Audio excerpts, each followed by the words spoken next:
이렇게 많이 다가왔습니다.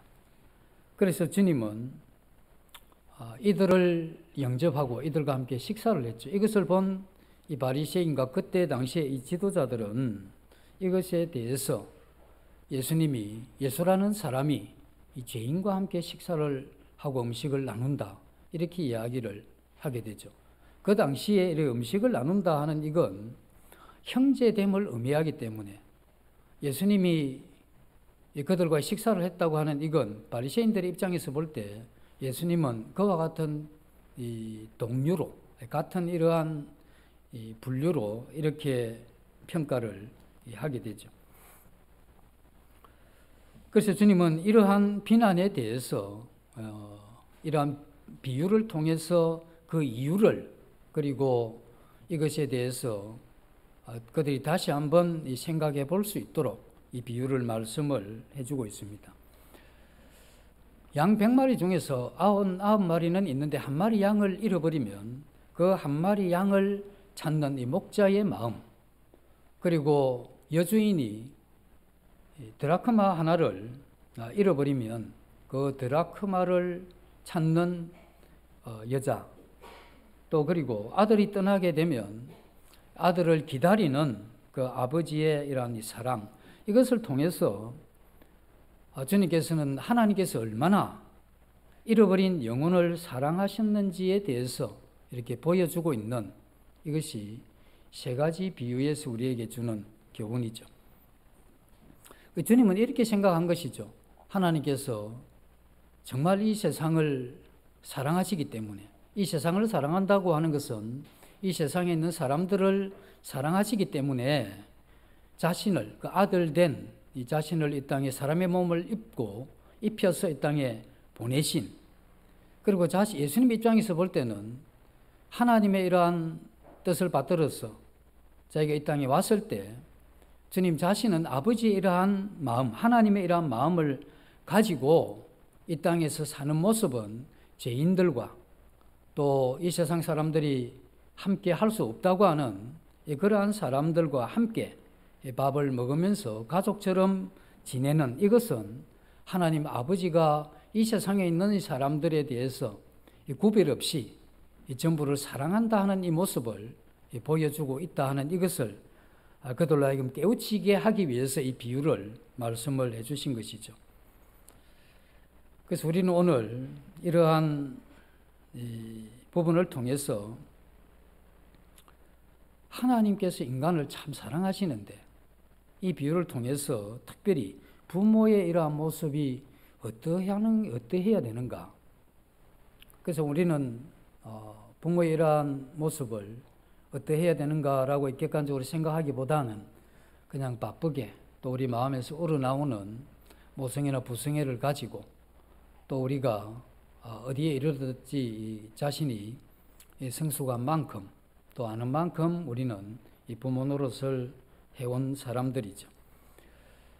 그러나 여기서 이제 이런 양의 이러한 비유를 보면 양은 연약하기 때문에 잃어버려진 상태고, 드라크마 같은 경우에는 잃어진 드라크마 입장에서 볼 때는 자기 의지와는 상관이 없이 잃어진 상태에 있는 것이죠. 그리고 이 탕자는 자기의 이러한 의지를 가지고 떠난 이러한 경우인데, 하나님은 어떠한 경우든 잃어진 것에 대한 그 영혼을 간절히 찾고 또 이해 타산을 떠나서 또 사실 일어난 이러한 과정을 떠나서 간절히 영혼을 구원하고자 하는 이와 같은 마음을 이 세 가지의 이러한 비유를 통해서 그려내고 있고 우리에게 전달해 주고 있다는 겁니다. 탕자의 비유에서 오늘 우리가 이렇게 살펴보면 둘째 아들이 뭐라고 이야기하느냐 하면 아버지에게 이야기를 하죠. 유산을 먼저 좀 주십시오, 이렇게 이야기를 하는데 그때 아버지가 그 유산을 나눠주죠. 그리고 그 아들이 돌아올 때까지 기다리는 이러한 아버지의 모습인데, 여기서 우리가 첫 번째로 아버지라고 했을 때 부모가 가져야 될 자녀들을 향한 이 태도에 있어서 첫 번째로 중요한 건 자녀와의 이러한 인격적인 관계를 유지하는 겁니다. 아버지는 권위가 있죠. 힘도 있고, 그리고 경제력도 자녀는 없는데 이 부모는 있게 되죠. 예, 그럴 때 자녀가 아버지 유산 먼저 주십시오 이렇게 이야기했을 경우 아버지가 그 줄 의무가 없습니다. 줘도 되고 안 줘도 되고 그렇죠. 만약에 재산을 안 나눠줬다고 하면 이 둘째 아들은 나가지 않았을 것이고, 나가지 않았다면 방탕한 일도 없었을 것이고, 그리고 그렇게 타락하지도 않았을 것이다 이렇게 우리가 생각을 해볼 수가 있습니다. 근데 이 아버지가 자기가 살아있는데 와서 유산을 나누어 달라고 하는 것은 아버지 좀 빨리 죽었으면 좋겠는데 빨리 죽지 않으니까 죽은 걸로 생각을 하고 이제 유산 먼저 좀 주시면 어떻습니까? 이런 이야기죠. 근데 아버지가 그 유산을 그냥 나눠줍니다. 우리 같으면 일절 없겠죠? 이거 뭐 패든지 그렇지 않으면 쫓아내든지 해야 되지. 그 죽은 걸로 생각하고 유산 나눠주십시오. 이건 기가 막힌 이야기인데, 근데 아버지가 이 유산을 나눠줍니다. 말이 안 되는 이야기인데, 이 아버지의 이러한 마음 가운데 가지고 있는 이 생각은 이와 같이 막대먹은 이 아들과 이 관계를 생각을 한 것이죠. 아버지는 자식이 이 억압과 또 비인격적인 이러한 가운데 이러한 이 관계보다는 비록 이것이 옳은 것은 아니죠. 옳은 것은 아니지만 이걸 허락하게 되죠. 근데 우리도 이러면 또 자녀들 입장에서 옳은 걸 요구하지 않아도 잘못된 걸 요구해도 인격적인 관계를 생각해서 부모님이 이렇게 해줘야 되지 않습니까? 이런 건 여기서 지금 이야기하고자 하는 게 아닙니다. 이건 지금 부모님들이 자녀들을 향해서 그럴지라도 생각해야 되는 것은 이 자녀들과의 이러한 인격적인 관계를 생각을 해야 된다 하는 것이죠. 부모와 이 자식 간의 이런 관계를 보면 부모는 어떤 면에서 힘이 있기 때문에 이 서열로 치면 위쪽에 있는 사람입니다. 자녀들이 방에 문을 잠그고 있는데 부모가 문을 열고 들어가게 되면 그 사생활 침해가 되겠습니까? 안 되겠습니까? 침해가 되죠. 그럼 이거 법적으로 문제가 있겠습니까? 없겠습니까? 법적으로는 문제가 안 됩니까? 보통 이제 다른 집에 문을 따고 들어가게 되면 법적인 문제가 되죠. 사생활 침해에서. 근데 부모가 자식의 방에 문을 따고 들어가게 되면 이건 이 사법상의 특별한 권력이 있기 때문에 이거 법적인 이런 문제가 안 됩니다. 그만큼 이 부모에게 주어진 그러한 힘이 있는 것이죠. 그런데 뭐 계속 문 따고 들어가면 어떻게 되겠습니까?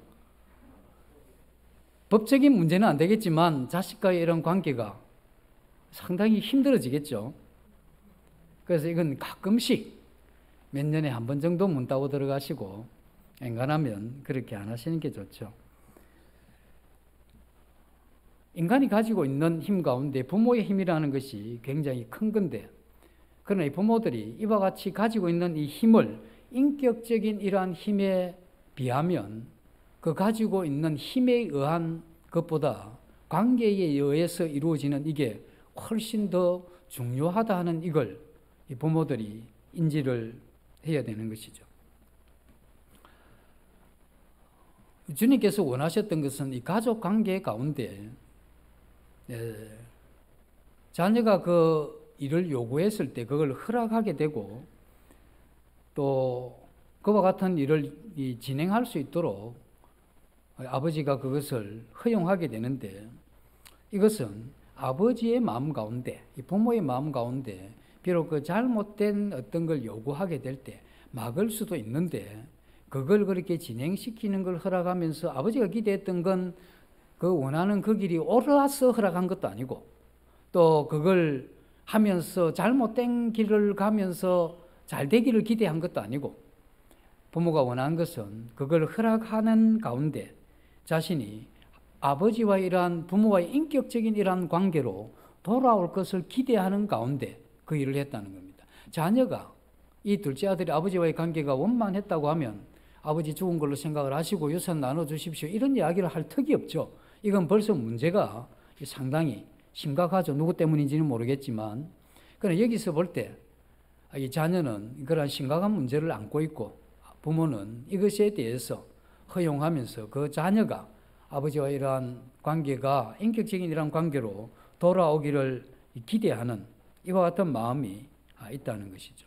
그래서 부모의 이러한 가장 중요한 이러한 사명 중에 하나는 자녀와 이러한 인격적인 이러한 관계를 가지는 것.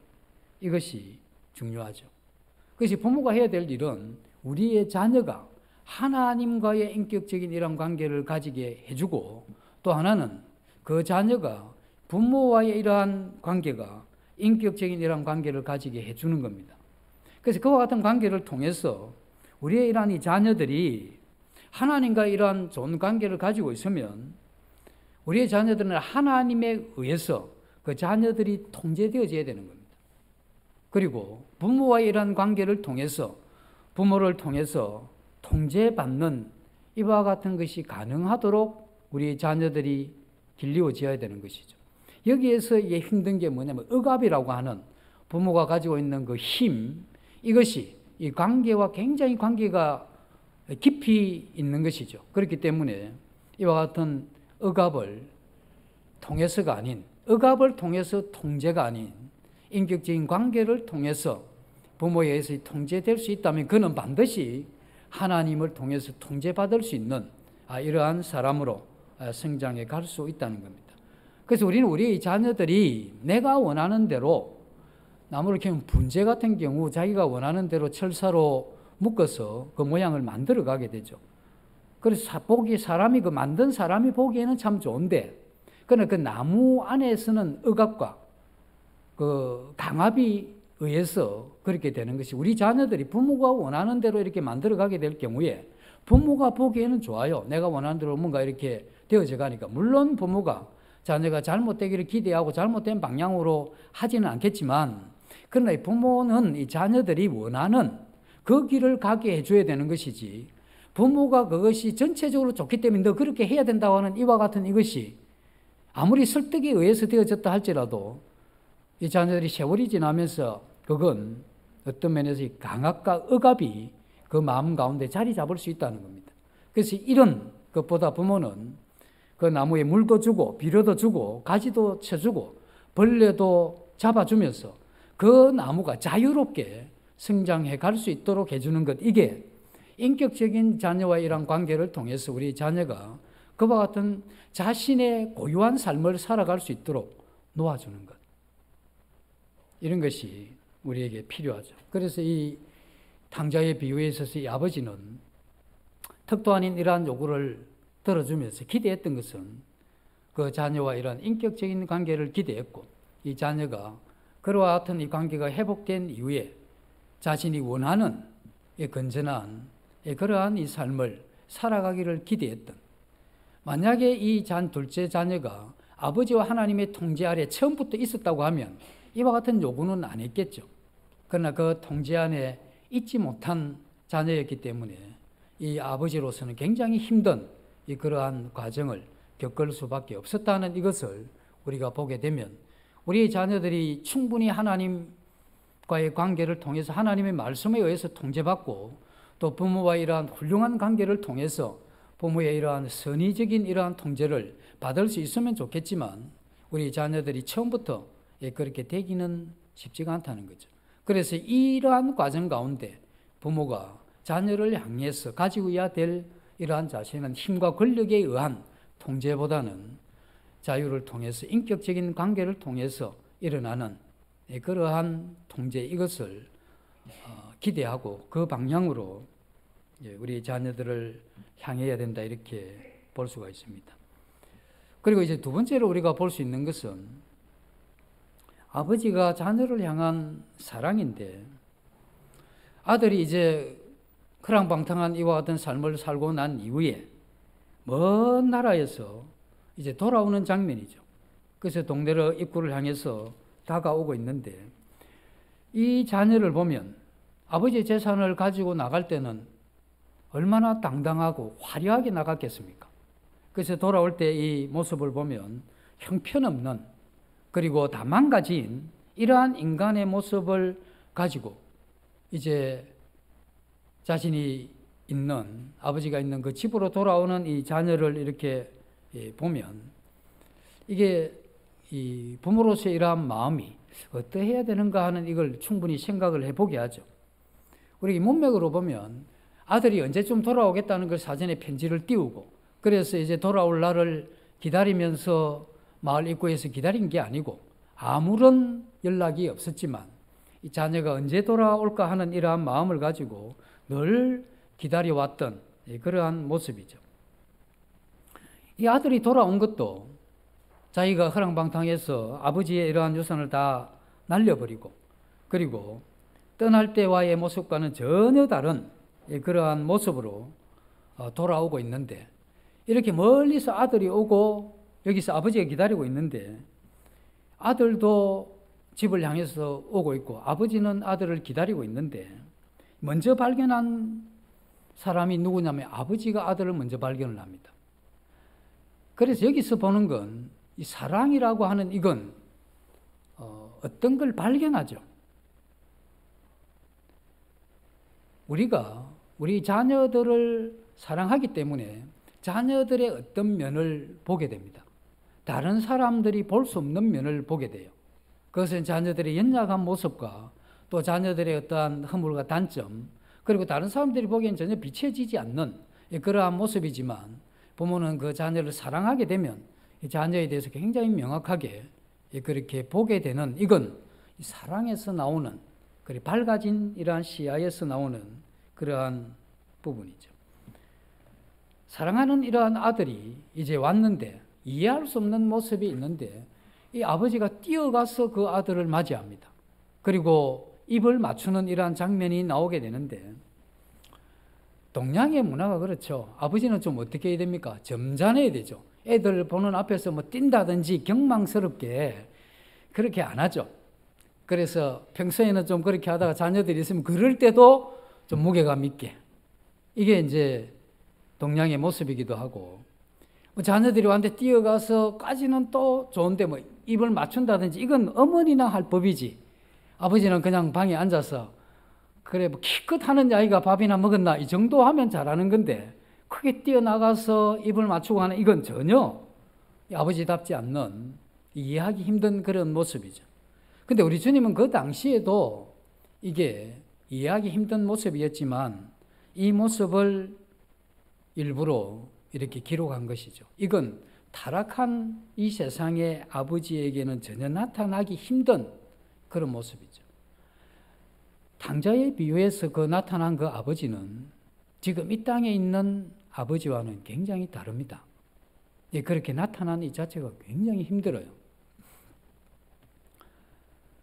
우리는 여기서 볼 때 그 아버지의 이러한 모습을 통해서 뭘 보느냐면 어머니가 가지고 있는 따뜻한 이 감성이 뛰어난 이러한 모습을 보게 되는데, 이건 하나님께서 이 남성성과 여성성을 다 가지고 어떤 데는 엄한 아버지로, 어떤 데는 자애로운 어머니로 이러한 모습으로 우리에게 다가오시는 그러한 분인 것을 우리가 여기에서 볼 수가 있죠.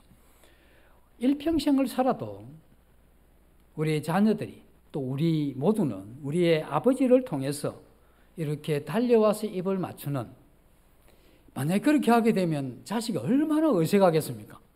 아버지 그냥 하던 대로 하세요. 오늘 이렇게 하니까 뭐 너무 이상합니다. 이렇게 되죠. 그래서 이 정도로 예상치 못한 이러한 아버지의 이러한 모습을 나타내게 되는데, 이러한 모습이 나타내게 되는 그 마음의 바탕이 무엇이냐면 아버지가 그 자녀를 여기 나온 대로 측은히 여겼다 하는 이겁니다. 그 아버지의 마음 가운데, 부모의 마음 가운데 자녀를 향해서 가져야 될 마음이 측은히 여기는 이 마음, 이 마음이 그와 같은 행동을 하게 만들었다는 거지. 이 측은히 여긴다 하는 이건 불쌍히 여긴다, 또 민망히 여긴다 하는 이와 같은 것과 같은 단어인데, 성경에서 나오는 이 측은히 여겼다 하는 이건 지금 우리나라 말로 하게 되면 우리의 이러한 마음이 어떤 자녀의 상황을 보면서 마음이 찢어지는 것 같이 아프다 이런 뜻입니다. 그래서 여기 유대인들은 자기 마음이 어디에 있다고 생각하냐면 창자에 있다고 생각을 하죠. 그래서 창자가 끊어질 것 같이, 창자가 흔들리는 것 같이 이 자녀를 보면서 마음이 움직였다, 이런 뜻입니다. 아프리카에는 마음이, 콩고 같은 경우에 마음이 어디에 있든 간에 있다고 생각을 하죠. 그래서 그때 당시에 아프리카에 반란군이 일어났을 때 그 다 진압한 그 독재자가 그 반란군의 이 배를 가르고 안에 있는 간을 씹었다죠. 그건 뭐냐면 영혼이 간에 있다고 생각하기 때문에 다시는 부활하지도 못하고 생존을 못하게 해야 되겠다는 강한 독재자의 의지를 보여줬다는 이야기인데, 어쨌든 자녀의 어떤 그런 상황을 보면서 이 아버지의 마음이, 가슴이 찢어지는 것 같이 아팠다는 이런 마음이 부모에게 필요하다, 이것을 우리에게 이야기를 해주고 있는 것이죠. 주님은 우리를 볼 때 목자 잃은 양같이 유리하는 이러한 영혼으로 보시죠.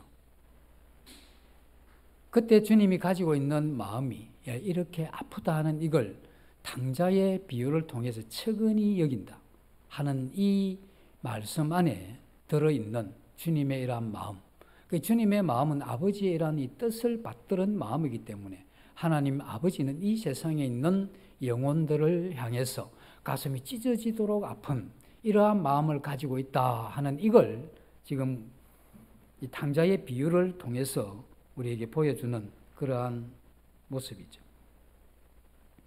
이건 이 세상에서 표현할 수 있는 가장 강력한 표현입니다. 그래서 마음이 참 아프다 하는 이게 주님이 우리를 향해서 가지고 있는 마음이죠.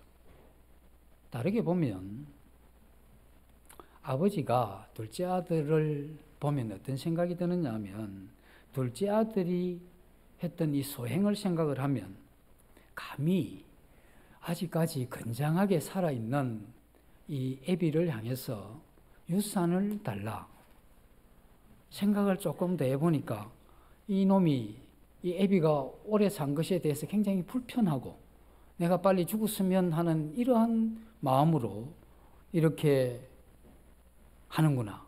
그리고 이제 유산을 줬는데, 그러면 줬으면 자기가 책임있게 잘 해야 될 건데 돈을 허랑방탕하게 다 써버리고 남루한 이러한 모습으로 이렇게 돌아오는 모습을 보면 이거 두들겨 패서 그렇게 해도 이 속에서 일어나는 이 분노가 삭혀지지 않을 그러한 대목이죠.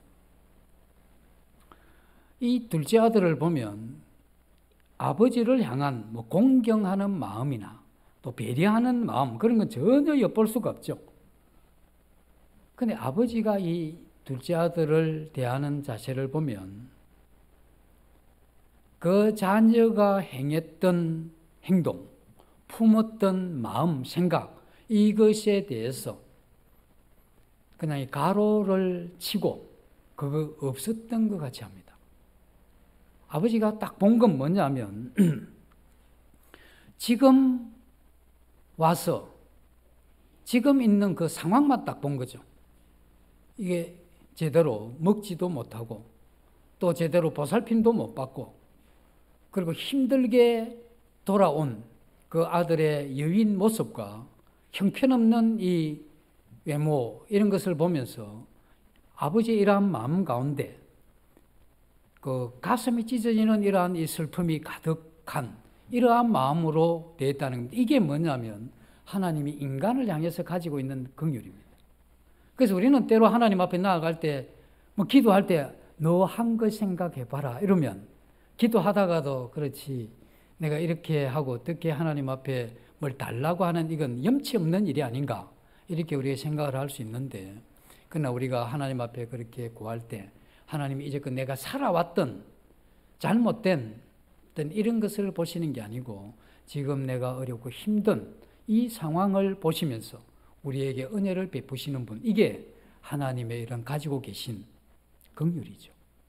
이 긍휼은 하나님 마음 가운데 넘치는 우리를 향한 이 측은히 여기는 마음에서 일어나는 것이죠.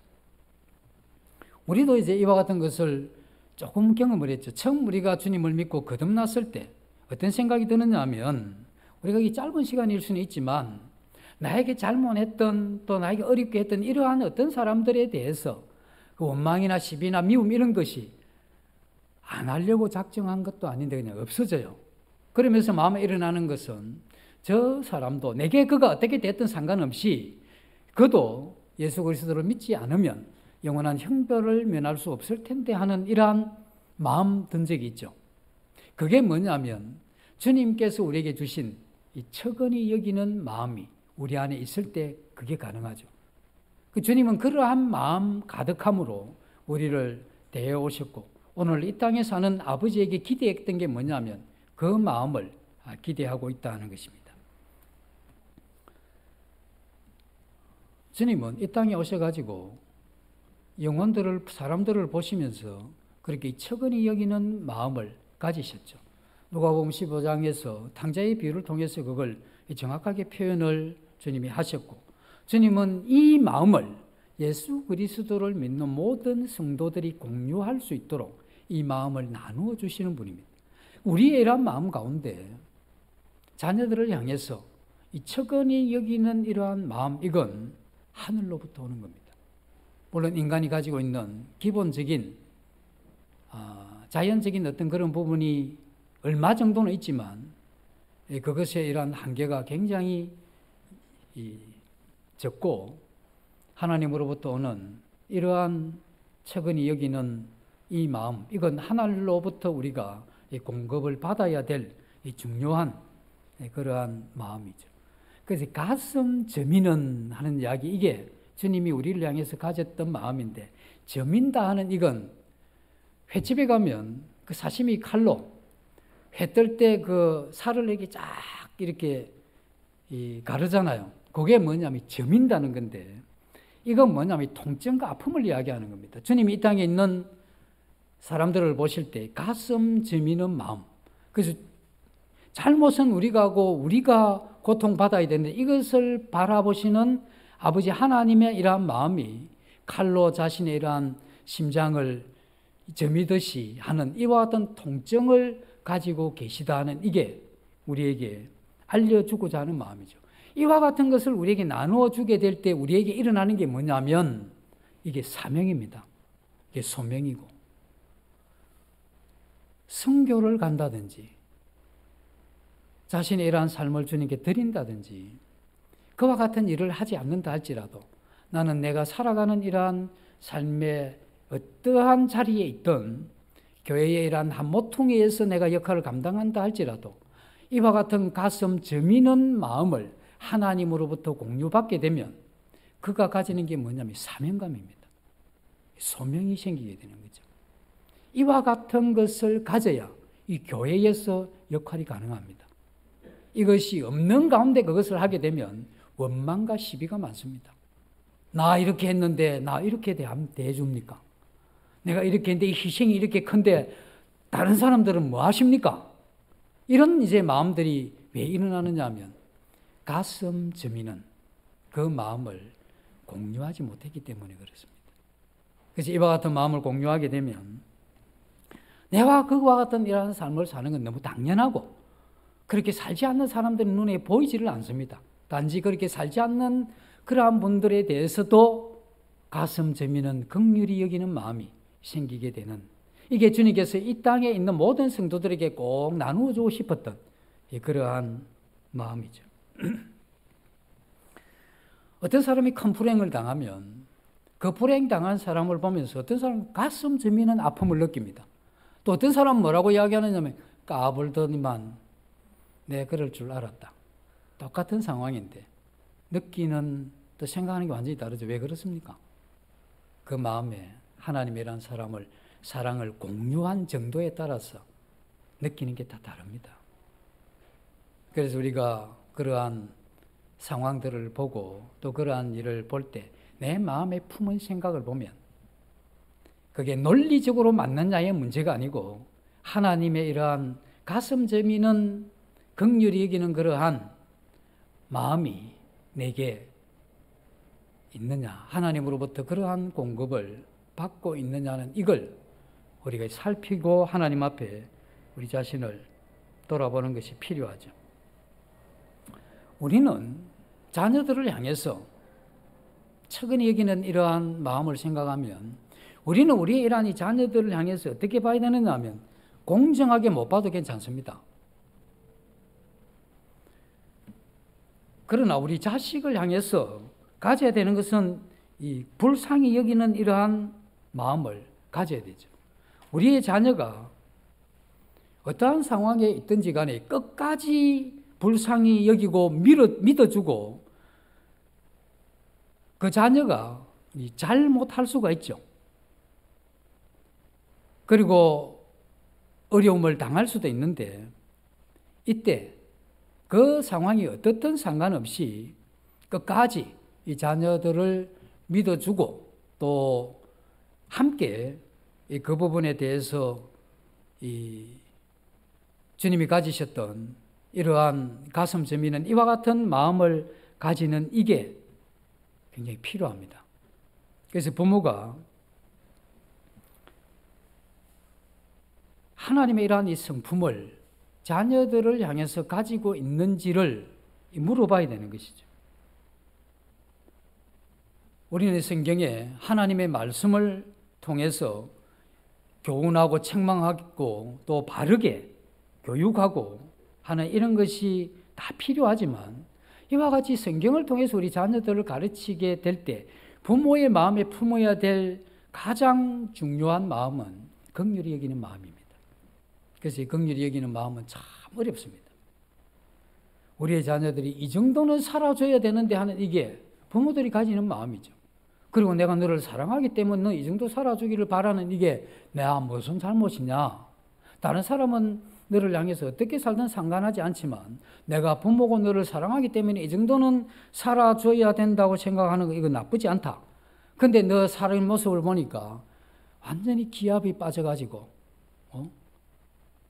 그리고 팍 질러 자기만 자고 뭘 하는지 밤새 뭘 하는지는 모르겠지만 그렇게 하는 이러한 자녀들에 대해서 부모가 오래 참아야 됩니다.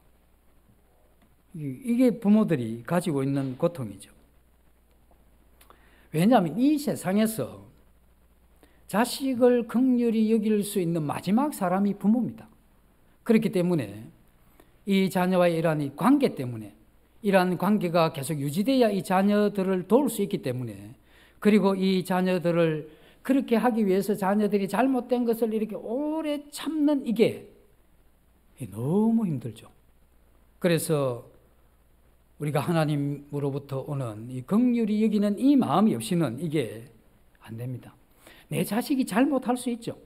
그리고 그것이 사실이고 모든 사람이 내 자식을 향해서 잘못됐다 할지라도 그게 사실이다 할지라도 우리 부모들은 자녀들에 대해서 희망을 버리지 않고 기다려주는 이와 같은 마지막 사람이 되는 이게 이 땅의 부모들에게 기대하는 하나님의 뜻입니다.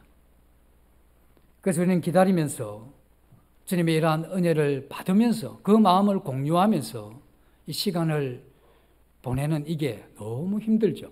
그러나 그것이 이 세상에 부모에게 기대한 하나님의 뜻이기 때문에 우리는 그걸 가져야 됩니다. 우리는 우리 자식들이 엇나가고 빗나가고 너무 기대에 못 미치는 정도가 아니고 이건 너무 힘들 때 부모의 마음에 이제 자식을 접습니다. 이건 안 되겠다. 이렇게 접으면 잘 못하는 겁니다. 그 자식이 접을 앵간해서 접겠습니까? 앵간해서 그 자식을 못 접죠.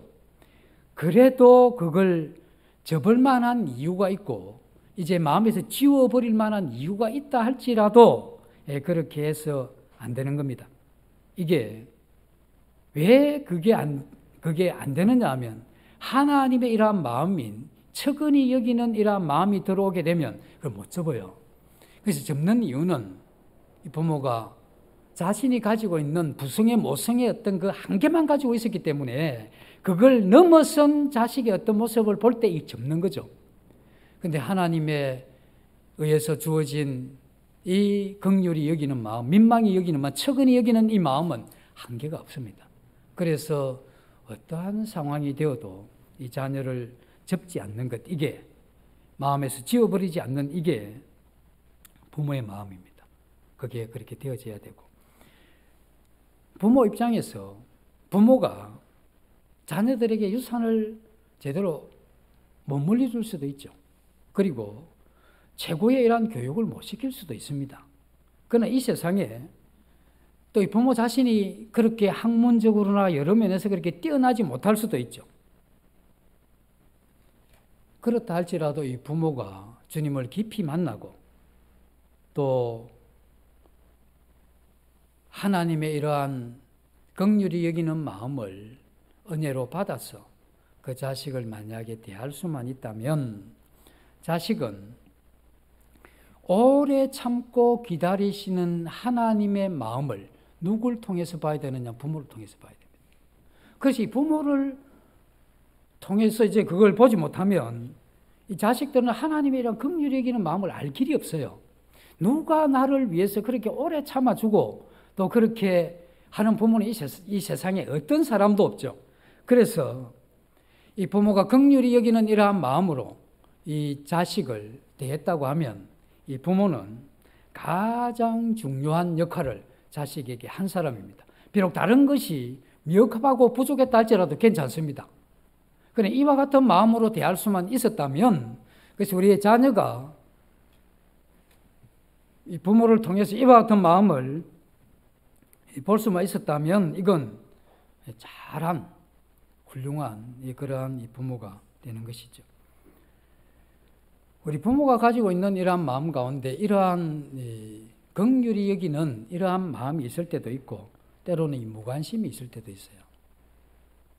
근데 이 자녀들은 부모가 이 긍휼히 여기는 마음인지 무관심인지 이건 압니다. 우리도 그렇잖아요. 어떤 사람이 우리를 대할 때, 특별히 옛날에 우리 학교 다닐 때 선생님들 우리를 대할 때 알잖아요. 마찬가지로 가까이 있는 우리 자녀들은 우리 부모들의 이러한 마음을 압니다. 그래서 우리의 이러한 자녀들이 우리 부모를 보면서 뭘 느끼게 되느냐 하면 자녀들이 나이가 들면 자기가 잘못한 걸 알아요. 그걸 잘못했다고 아무리 이야기를 해도 이 자식이 못 알아듣는다고 생각을 하는데 그 잘못했다고 이야기를 한 번만 해도, 어쩌면 한 번도 안 해도 이 자식은 내가 지금 잘못하고 있다는 걸 알아요. 안 고쳐져. 그렇지만 우리 부모가 이러한 나이에 대해서 오래 참고 기다리고 기도해주고 하는 이러한 모습을 만약에 부모를 통해서 딱 보게 되면 이 자식은 그 하나님이 자기를 향해서 가지고 있는 이 마음을 알게 되는 거죠. 이것이 우리 부모가 자식들에게 전수해야 될 굉장히 중요한 마음입니다. 우리 부모들도 현대에 살죠. 현대에 살기 때문에 오래 못 참는 이건 자식이 어리기 때문에 오래 못 참는다. 나이 들은 부모들도 이 시대에 오래 참는 이게 거의 안 됩니다. 요즘 TV에 보면 부모에서 자식들 많이 죽어나가죠. 그거 참 기가 막힌 일인데 인간이 아니죠, 그게. 이 부모도 오래 못 참습니다. 자식은 기대할 때 부모니까 오래 참아달라 하지만 그 자식이 지 자식 놓고 오래 지나봐야 알 일이지만 그게 되는 게 아닙니다. 기본을 안 해주는데 기대한 만큼은 고사하고 기본도 안 해주는 이게 하루 이틀도 아니고 1년, 2년 간다고 했을 때 이 부모의 마음에 그 기다림과 인내의 그 한계가 도달하죠. 하나님의 특별한 긍휼이 마음에 임하지 않는 한 안 됩니다. 오늘 이 누가복음에 나와 있는 아버지는 그런 면에서 아버지 하나님의 마음을 충분히 우리에게 보여주는 그러한 대목이죠. 아들은 아버지를 빨리 잊어버렸지만 아버지는 그 아들을 끊임없이 기억하죠. 우리가 이제 생각해 봐야 되는 건 우리도 나이가 들면서 어떤 생각, 어릴 때는 아버지가 그렇게 커 보이고 아버지는 뭐 그 위대하고 그리고 뭐 당연히 어떻게 이렇게 기대하는 이런 게 있지만 나이가 들게 되면 이 부모들은 자식이 모르는 그러한 이 감추어진 이러한 사랑이 많이 있죠. 왜냐하면 자식들은 부모에 대한 기억이 굉장히 짧아요. 왜냐하면 철들 때 나이가 벌써 어느 정도 들어버리고 그러면 사춘기 겪고 자기 친구 뭐 이러면서 이렇게 가다 보면 부모에 대한 기억이 별로 없어요. 근데 부모는 이 자식이 태어날 때부터 선명하게 기억이 오래 있기 때문에 이 부모는 자식에 대해서 좋은 기억이 많이 있습니다. 그렇기 때문에 부모는 자식에 비해서 훨씬 오래 기다리는 이러한 마음이 있죠. 오늘 이 자식이 탕자가 와서 그렇게 이야기를 합니다. 내가 하늘과 아버지께 죄를 얻었사오니 이제 아들이라 칭하지 마시고 품꾼의 하나로 이렇게 대해달라 이런 이야기를 하는데 우리 이걸 보면 이 아버지가 아들한테 답을 안 합니다. 그 인제 깨달았냐?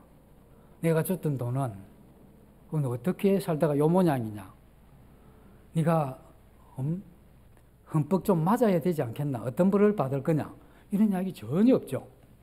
아무런 그런 이야기가 없습니다.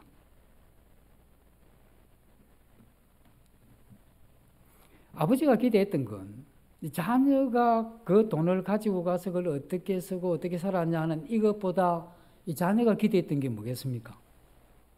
아버지가 참 기대했던 게 자녀와의 인격적인 관계를 기대한 거죠. 그래서 이 자녀가 돌아왔을 때 그 관계의 회복 이것 때문에 그 아버지의 마음 가운데 그 자녀가 용서해 달라 잘못했습니다 하는 이건 다 스쳐 지나가는 거죠. 여기에서 우리가 이제 볼 수 있는 게 뭐냐면 세 번째로 이 부모가 가져야 되는 건 자녀를 향해서 끊임없는 용서입니다. 끊임없는 이러한 용서. 세상에 살면서 우리는 무한히 용서를 받지 못합니다. 우리도 무한히 용서를 못하죠. 그러나 부모는 무한히 용서해야 된다 하는 겁니다. 자녀가 아무리 잘못해도 우리 자녀를 마지막까지 용납하고 용서해주는 이러한 부모가 있다는 것을 자식이 깨닫게 될 때 그때 자녀들은 이 부모를 통해서 어떠한 잘못을 해도 나를 용서하시는 그 하나님에 대해서 알게 되는 겁니다. 그것이 부모가 가지고 있는 굉장히 중요한 건 끝까지 용서하는 겁니다. 그럼 부모가 자식이 미우냐? 미운 짓을 계속하면 밉죠. 안 그렇습니까? 그래도 계속 끝까지 용서를 해야 되죠. 하나님의 이러한 사랑을 경험하는 가장 강력한 것은 용서를 통했습니다. 우리가 주님 앞에 거듭난 이후에 1년에 52번 주일만 해도 이걸 그렇게 줄기차게 나오는 이 이유의 배경이 뭐냐면 주님이 내가 지은 이 죄에 대해서 묻지도 않고 왜 그랬냐 따지지도 않고 다 용서해 주셨다는 그 감동이 계속 있어 왔기 때문에 그렇죠. 집을 사면 기쁨이 얼마나 갑니까? 자동차를 사면, 결혼을 하면 제법 가죠, 기쁨이. 근데 우리가 하나님으로부터 용서를 받게 되면 이 영원한 겁니다. 평생을 가죠. 우리가 어느 날 주님 앞에 서서 내가 어떠한 사람인데 하나님께서 나를 어떻게 용서했는가 하는 이걸 다시 한번 감각하게 되면 우리의 영혼이 새로워지는 거죠. 이건 평생 가는 겁니다. 이와 같은 용서, 이것이 이 세상에 우리가 하나님 앞에 살아가게 하는 강력한 그러한 힘이 되죠. 자녀를 끊임없이 용서해야 되는데 내 자녀가 습관적인 악에 빠질 경우가 많죠. 마약을 한다든지.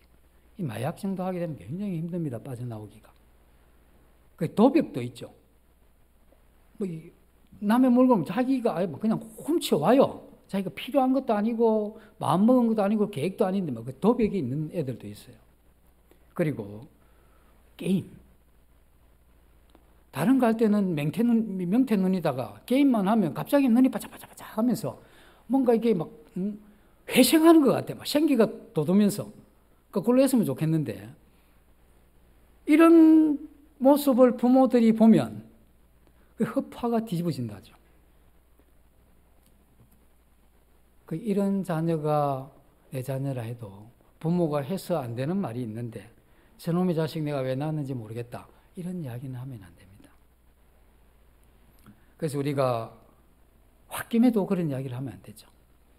그래서 우리가 너무 힘들 때마다 주님을 생각을 해야 되죠. 우리가 세상에 있는 사람들을 사랑하는 이 그리스도인의 가장 중요한 덕목인데, 내가 세상에 있는 사람들 사랑하다 다 실패해서 안 되는 대상이 있는데 우리 자녀입니다. 우리 자녀를 향한 이 사랑에서는 절대 실패하면 안 되죠.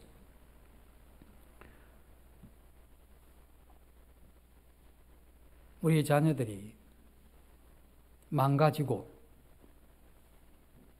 인격적으로도 망가지고, 삶의 패턴도 망가지고, 건전한 여러 면들이 다 망가져 버리도, 그러다 보니까 이 부모가 가지는 이 기대에는 턱없이 못 미치고, 보통 사람이 하는 그 기본도 안 되는 그러한 상황에 있다 할지라도, 부모가 그 자녀를 볼 때 그 자녀 안에 있는 하나님의 형상을 봐야 되는 겁니다. 그리고 기다려야 되는 겁니다. 부모의 마음 가운데 하나님이 가지고 계셨던, 하나님이 나를 대하셨던 그 측은히 여기는 그 긍휼의 마음이 부족한 것에 대해서 하나님 앞에 크게 돌이키고 통회하는 가운데 은혜를 구하면서, 우리는 그 자녀들의 모습 가운데 나타난 그 악한, 대먹지 못한 그러한 모습보다는, 그리고 그보다는 그 안에 있는 그 하나님의 이러한 형상을 보는, 이것이 우리가 가져야 될 부모로서 자식을 향한 눈이죠. 그래서 이 자식에 대한 이 사랑은 본성에만 충실해 가지고는 안 됩니다. 그러면 요즘 어린애들을 죽이는 그와 같은 일이 왜 일어납니까? 그리고 자녀들에 대해서 포기하고 하는 이와 같은 일들이 왜 일어납니까? 왜냐하면 본성이 가지고 있는 자녀들의 이러한 사랑만 가지고는 이게 그렇게 되는 게 아닙니다. 이건 하나님이 그에게 주는 이 측은히 여기는 이러한 마음이 없이는 이 부모가 참된 이러한 부모의 역할을 자녀에게 할 수가 없다는 겁니다. 아내가 남편을 사랑하는 유효기간이 몇 달 됩니까? 6개월입니까? 3년입니까? 그러면 자식을 향한 이 부모의 사랑은 기간이 얼마나 되겠습니까?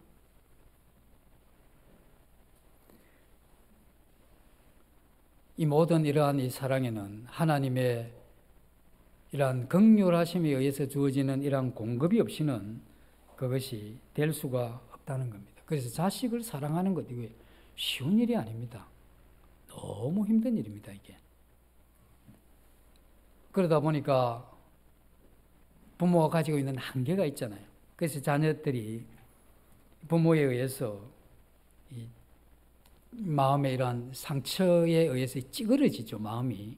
그러한 이 상처를 받게 됐을 경우에 이 자녀들의 찌그러지고 상처받은 이 마음은 안 펴집니다. 나중에 나이가 들어서 부모가 집도 사주고 차도 사주고 또 온갖 것을 다 줘도 그걸 줄 때는 그 찌그러진 마음이 잠재되어 있어요. 그리고 기회가 되면, 적절한 상황이 되면 붙여서 올라옵니다. 그리고 이 부모가 상처를 자녀에게 주게 되면 어느 날 부모가 자녀한테 잘못했다고 용서해라고 빌어도 그 자녀들의 마음 가운데 있는 그건 빼낼 수가 없어요. 그렇지만 인간이 그건 할 수 없지만 하나님의 이러한 사랑이 넘치면 그 자녀의 이러한 마음을 녹이게 되고, 그렇게 단단히 박혀있던 그것이 하나님에 의해서 녹아진 그 마음에서 자연스럽게 그것이 빠져나올 수 있는, 이건 말고는 불가능하죠. 자녀들이 그와 같은 하나님의 사랑에 의해서 부모들을 향한 원망과 미움이 빠져나갈 때 그때 자녀들의 마음 가운데 무슨 생각이 드느냐 하면 부모의 한계를 보는 거죠. 부모가 자식을 향한 기본적인 그러한 모성애, 부성애가 있었을 텐데 얼마나 힘들었으면 또 그게 한계가 얼마나 넘었으면 저렇게 했겠는가, 오죽했으면 내게 저렇게 했겠는가 하는 자연스러운, 가르치지 않지만 그와 같은 힘에 의해서 이런 회복이 일어나게 되죠. 우리가 내 자식이 말도 안 되는 삶을 살아도 제 자식이 오죽했으면 저렇게 하겠나, 그 마음이 아직 나이가 얼마 되지 않지만 그 마음에 뭔가가 저렇게 안 풀렸으면, 뭔가가 저렇게 저게 안 됐기 때문에 저렇게 오죽했으면 내 자식이 저렇게 하겠나 하는 이와 같은 척은이 여기는 이와 같은 마음이 이 부모에게 있다고 하면 자식의 그와 같은 한계를 넘은 감당하기 힘든 어떤 그런 모습에 대해서도 오래 참으면서 기다리면서 용서하면서 기도하면서 인격적인 관계 속에서 하나님이 그를 통제할 때까지, 또 내가 인격적인 관계 가운데 통제될 때까지 그것을 목적하면서 하나님의 은혜를 구하는 이러한 이 부모가 되겠죠.